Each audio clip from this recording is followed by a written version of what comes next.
are the laws. This is the clinical diagnosis.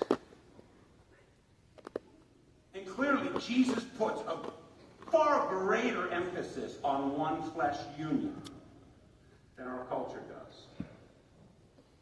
And the drag is those two laws, and we're like, okay, got it. It still leaves us with a lot of questions.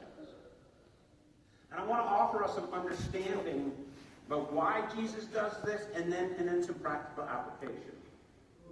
Jesus actually gives more of both in Matthew chapter 19, where he's asked about the very same subject again. And here's where it begins. We need to be honest.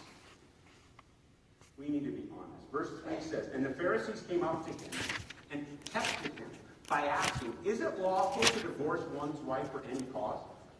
He answered, 'Have you not read that he who created them from the beginning made them male and female?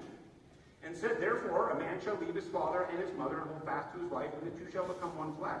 So they're no longer two, but one flesh. What therefore God has joined together, let not men separate.'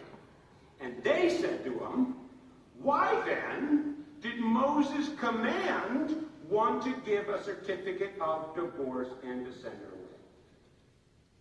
My assumption is these scribes and Pharisees hadn't listened to the Sermon on the Mount. They're still operating on that wrong interpretation of Deuteronomy 24. In their mind, God had commanded us through Moses to give certificates of divorce. And Jesus had been preaching otherwise. And so the Pharisees are trying to trap him. They're trying to get this guy talking about staying faithful and put him at odds with the law. But they had missed the point. Verse 8, Jesus said to them, "Because of your hardness of heart, Moses allowed you to divorce your wives. But from the beginning, it was not so. And I say to you, whoever divorces his wife, except for sexual immorality, and marries another, commits adultery." They were trying to get Jesus to contradict the law of Moses.